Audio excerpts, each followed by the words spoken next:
Welcome back to another video. Today's topic is going to be really cool, and it's a juxtaposition between winning, the desire to win, and also accepting things as they are, accepting yourself as you are. Because I never talk about this, because a lot of you already know that I'm in sales, or I got into sales basically fresh. I had no experience. I went from 0 to 200K per year in about a year and a half. And so, but I also speak about all the topics that I speak about. So, how do I reconcile these two things? How do I reconcile self acceptance, self care, speaking kindly to yourself, not putting too much pressure on yourself, not judging yourself, not criticizing yourself, but also being successful in any domain, whether it's sports, whether it's your professional life, whether it's whatever it is that you do, even hobbies, like pool, ping pong, whatever, right? Whatever you do with your friends, maybe. So, the question here is, what is the attitude that we need to have around these two areas so that way we can happily live our lives in the present moment while still striving to be better in the next? And that is the following. Your frame is this. What can I do? How good can I make this? What can I possibly achieve? That's how I think about my body and my brain.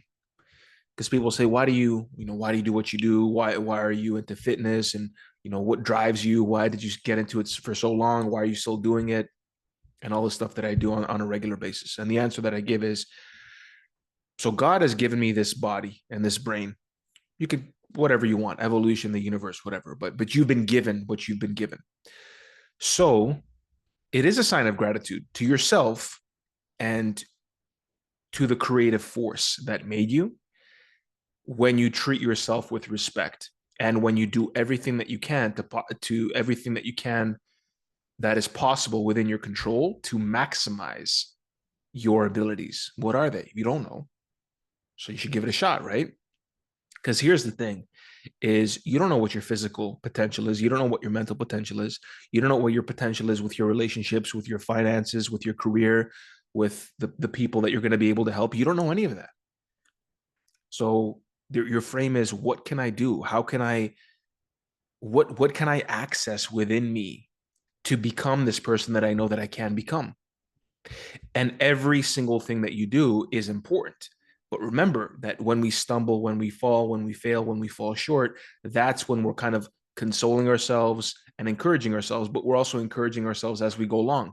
You don't want to beat yourself with a whip because you might move temporarily, but eventually that whip is going to wear on you.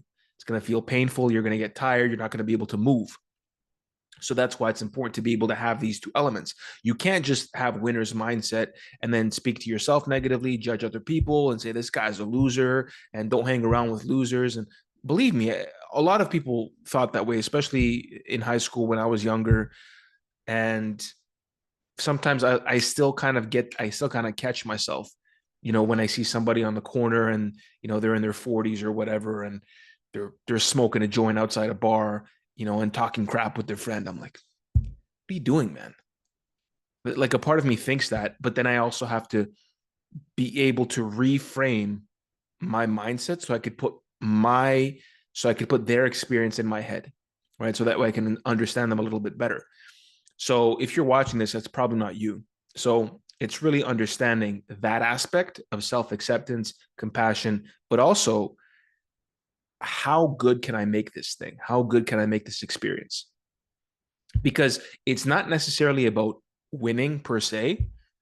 It's about putting everything into the thing that you're doing, right? So actually trying hard and actually doing your best to be attentive and develop all your skills. Because here's the thing, a lot of the best athletes that you see out there, they're not focused on some other person. They're not like, it's this guy, I got to beat this guy and this guy. They're just focused on their craft, on their skills, on making things pristine, right? On honing their craft, honing their skills to the best of their ability. That's what they're focused on. It's for the love of the game. You've heard that expression before, the love of the game. And what's the game? The game of life is really the game of you actualizing your potential in different forms, physically, emotionally, psychologically, intellectually, professionally, financially, relationally. It's your that's you. You're the main character of your own video game. I hope you know that. So you don't know what you're capable of. So that's where the winning mindset comes in. It's not winning as it relates to other people. It's it's winning in this thing. And winning inherently is the achieving a result that's to the standards of whatever game you're playing, right? So it's okay if you lose, right? That's not what I'm saying. So if you lose repeatedly over and over again, because I was like this too, like I would want to win so bad, in different things that I would be doing, but I wouldn't really care that much to actually develop my skills. So I would lose a lot. So that would actually help me reflect and say, okay, well, I'm losing and this sucks, but I'm not really trying that hard. I'm not really practicing that hard. I don't really care that much. I'm not taking this too seriously. So of course I'm going to be losing. So it's not really about berating yourself when you lose, especially when you did your best, because at that point you can really assess to yourself, okay, what can I learn from this game, right? What can I learn from this game? Because when you win, typically it means that you can lose. And oftentimes when we talk about games that we can win, people don't usually speak abstractly about the game of life. They're referring to some specific game, right? Basketball game, soccer game, pool game, ping pong game, some kind of a game that we're playing against somebody else or against other people.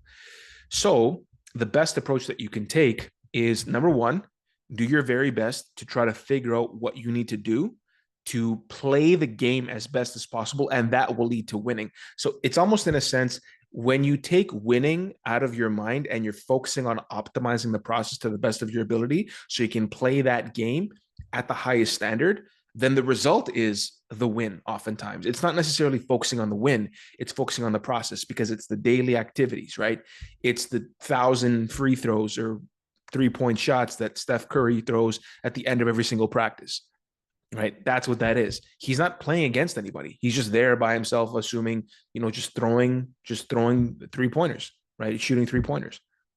So he's not competing against anybody else, but that element comes when he actually plays the game against other people. So, but again, that's not your intention, right? Your intention is to do as good as possible, because there are games in life where if you win, then obviously the result is better than if you lose, right?